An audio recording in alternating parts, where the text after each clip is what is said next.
Bienvenue à toi dans cette journée du 13 janvier. Je suis ravie de te retrouver. Aujourd'hui, nous sommes avec le tarot, le pouvoir des chats.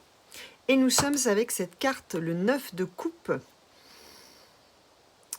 Cette carte qui fait très Vénus en scorpion, je trouve. En plus, ce chat a une petite étoile ici qui ressemble à la planète Vénus. On est ici avec des notions de luxure, avec des notions de richesse et toutes les croyances limitantes qui sont autour. La carte du 9 de coupe, je vous le rappelle, c'est la carte des vœux exaucés, hein, quand même. Ici, ce dont on est en train de nous parler, c'est que nous avons tous droit à l'abondance. Nous sommes tous programmés, nous sommes tous illimités de par notre nature, notre essence divine, notre essence immatérielle. Nous sommes tous illimités. Nous sommes programmés pour l'abondance. Peu importe de quelle manière nous la concevons, nous la souhaitons, qu'elle soit matérielle, qu'elle soit financière, qu'elle soit, peu importe, amicale, amoureuse, relationnelle.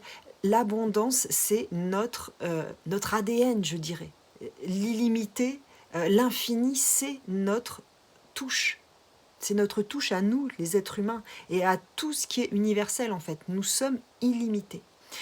Maintenant, il y a eu beaucoup de croyances, notamment au niveau judéo-chrétien, qui ont été mises justement encore une fois, sur les gens, dans la tête des gens depuis des centaines et des centaines de générations, pour justement garder les gens asservis, hein, cette notion que l'abondance n'est accessible qu'à certains, que pour être quelqu'un de bien, il faut être quelqu'un de pauvre, que les gens riches, eh bien, sont malhonnêtes.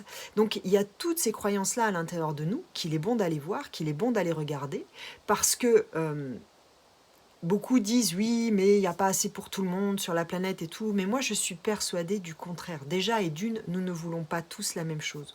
On ne veut pas tous être millionnaires. Et quand bien même, on voudrait tous être millionnaires.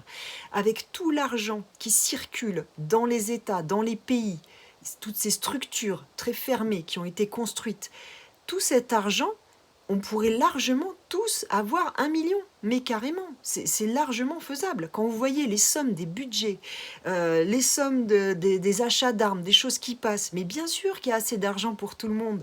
C'est une fausse croyance de croire que si on a beaucoup d'argent, d'autres en ont moins. Ça, c'est vraiment une fausse croyance. Et en psychogé, eh bien, on va aussi regarder ce côté argent. Si tu as des problèmes et du mal à justement générer de l'argent dans ta vie, ça peut être lié à des faillites que des ancêtres ont vécues, à des exodes, ils ont